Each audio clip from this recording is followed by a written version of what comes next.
Hi everyone, I welcome you all to our channel. तो आज हम 2 जून 2020 की जो भी important AIR all India radio news और द इंडियन एक्सप्रेस न्यूज़ है वो हम डिस्कस करेंगे। तो सबसे पहले टॉप हेडलाइंस जो है वो देख लेते हैं हम क्या क्या पढ़ने आज वाले हैं।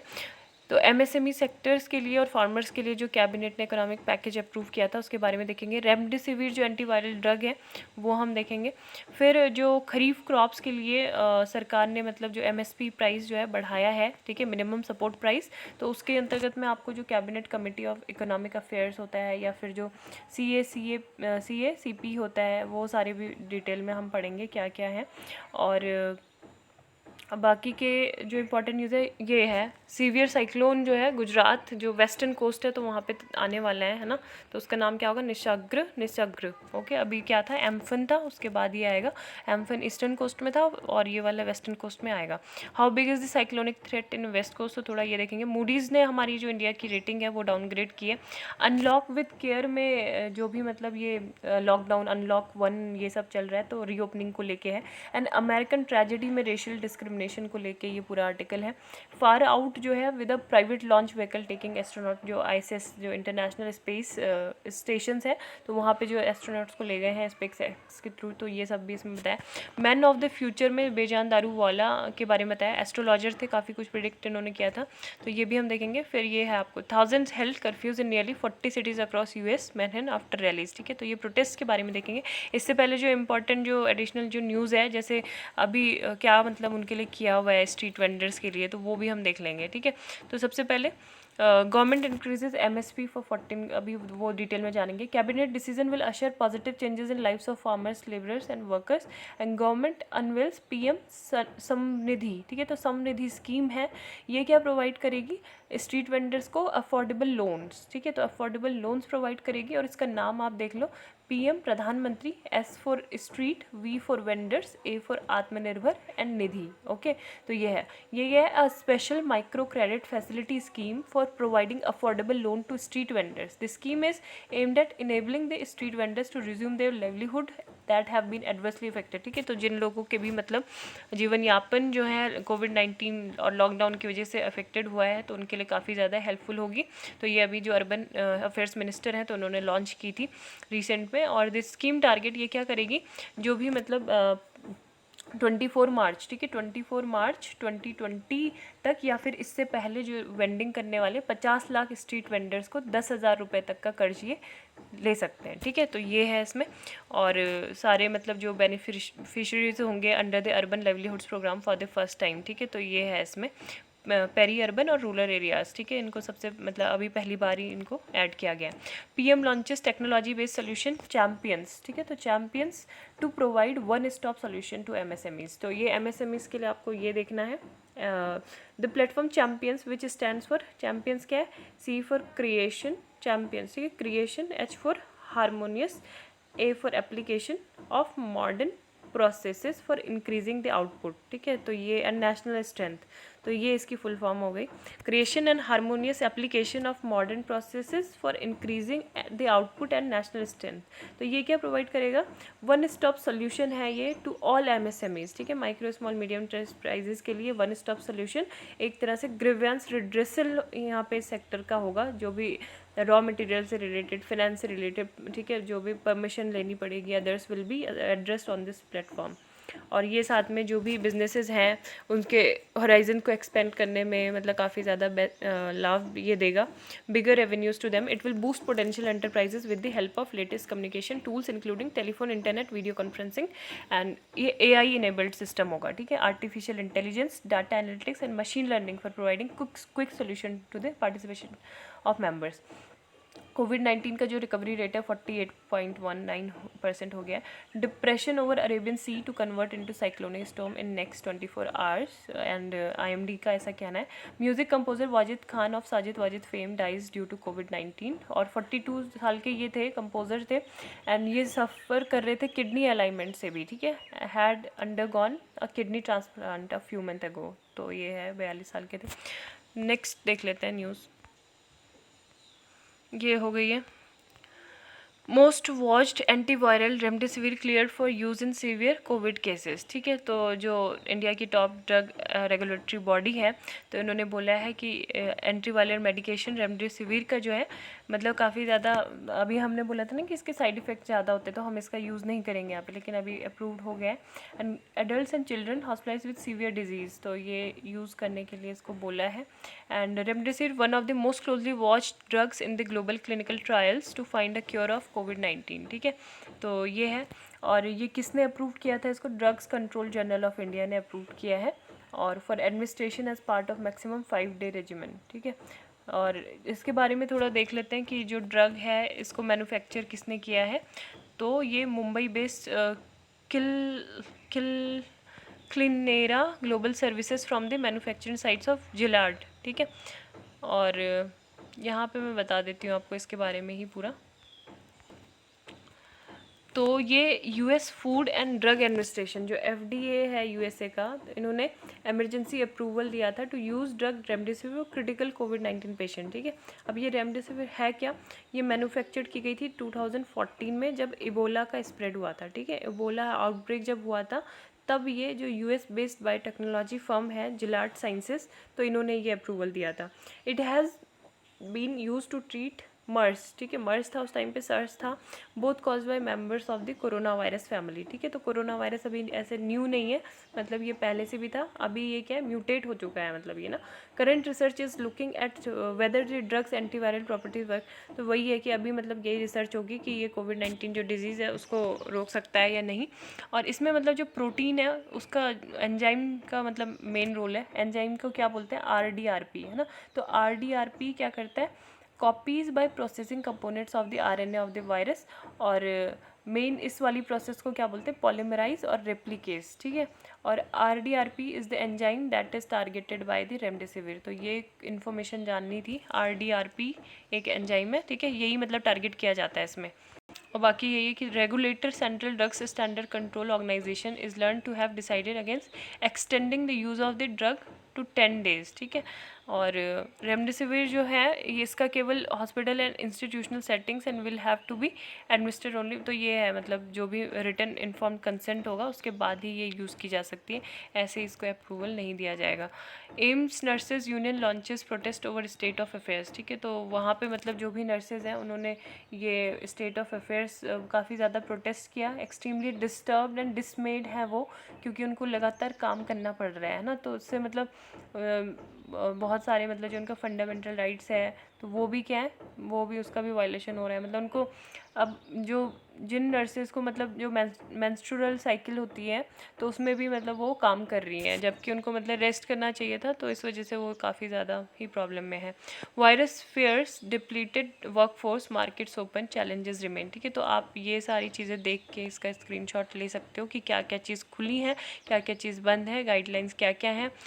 जो लॉकडाउन कंटेनमेंट जोन में होगा वो 30 तक होगा, 30th जोन। ठीक है, और 9 PM to 5 AM तक कर्फ्यू है, 7 PM to 7 AM तक भी। ठीक है, इसके अलावा RWS shall not prevent any person from performing services duties permitted under guideline. Sealed जो है बॉर्डर्स हैं कहाँ कहाँ के, ये सब देख सकते हैं। ओके, नेक्स्ट,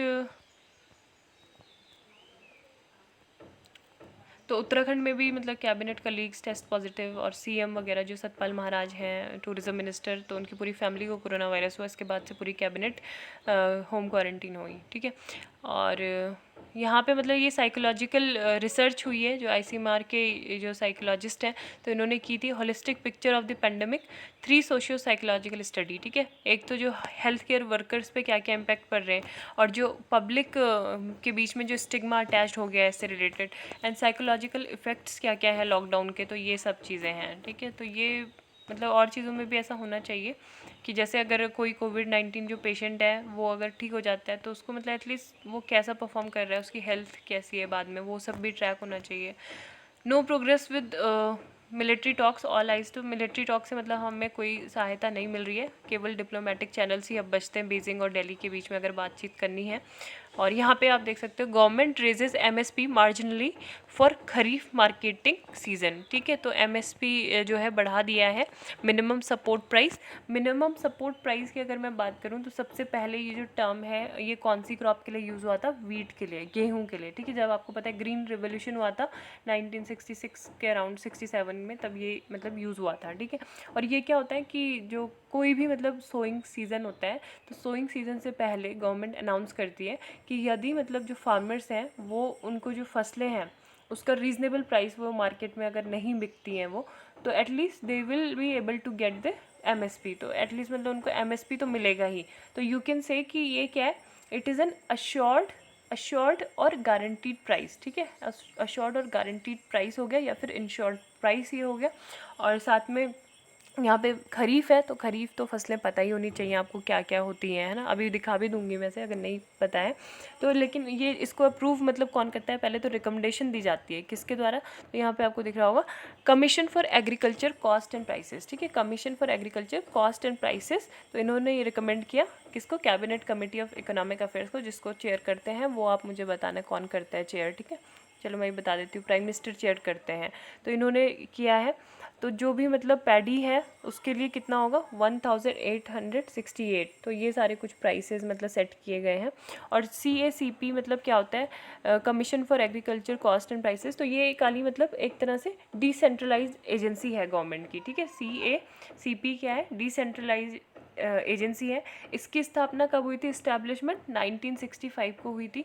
और पहले मतलब इसका जो नाम था वो क्या था, एग्रीकल्चर प्राइसेस कमेटी, ठीक है। एग्रीकल्चर प्राइसेस कमीशन इसका नाम था, लेकिन बाद में इसको रीनेम किया गया 1985 में, ठीक है। 1985 में इसको रीनेम किया गया और तब इसका नाम क्या रख दिया गया, CACP, ठीक है। तो commission for agriculture cost and prices इसका नाम रखा गया। इसका जो हेडक्वार्टर है वो कहाँ पे, न्यू दिल्ली में है। और इसमें जो ministry of agriculture farmers and welfare है उसके अंतर्गत ही आता है। बाकी एक चेयरमैन होता है, मेंबर सेक्रेटरी होता है चेयरमैन के अलावा, और साथ में क्या होता है 1 office member and 2 non office member होते हैं इसमें, ठीक है। तो ये इसका स्ट्रक्चर था। और MSME की देख लेते हैं एक बार कौन कौन सी फसलें होती हैं। तो मेनली तो यही होती है, जैसे वीट, ठीक है, और बार्ले और कॉटन हो गया, ठीक है। तो यहाँ पे आप ये देख सकते हो rabi, cropping season, time period, crops and states, ठीक है। तो रबी के लिए क्या होता है, सोन वाला जो बुवाई का सीज़न होता है वो कौन सा होता है, अक्टूबर टू दिसंबर, ठीक है। फिर हार्वेस्टेड उनको किया जाता है अप्रैल टू जून। क्रॉप्स मेजर जो रबी की हो गई वो क्या है, वीट, बार्ले, पीस, ग्राम, मस्टर्ड। और जो स्टेट्स हैं वो पंजाब, हरियाणा, हिमाचल प्रदेश, जम्मू कश्मीर, उत्तराखंड और उत्तर प्रदेश यहाँ पे होता है, ठीक है। और जो खरीफ है तो खरीफ में मेन जो है राइस आती है, मेज़, ज्वार, बाजरा, है ना, tur, moong, urad, cotton, jute, groundnut, soybean etcetera. Assam, West Bengal, coastal region of Orissa, Andhra Pradesh, Telangana, Tamil Nadu, Kerala and Maharashtra, ठीक है। तो जून जुलाई में ये होती है इसकी बुआई, और इसको जो फसलों को जो कब काटा जाता है, सितंबर, ठीक है। तो ये है 2 अक्टूबर। ज़ैद जो होती है वो मार्च से जुलाई में हार्वेस्ट की जाती है, और बिटवीन रबी एंड खरीफ, है ना, मार्च से जुलाई के बीच में। और सीजनल फ्रूट्स जो होते हैं, वेजिटेबल, फॉडर्स, क्रॉप्स ही होता है most of the northern and north western states. तो ये था। अब यहाँ पे ये है जो साइक्लोन है, how big is the cyclonic threat on west coast, ठीक है।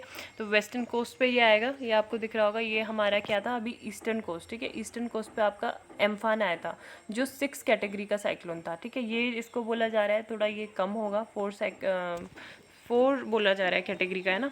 तो ये इस चीज़ इसमें बोली गई है कि जो अरेबियन सी है तो वहाँ पे लो प्रेशर जोन क्रिएट होने के बाद से ये आ सकता है just below Gujarat coast, by the time is likely to evolve into severe cyclonic storm, ठीक है। तो ये कर सकता है डैमेज उसी तरह से।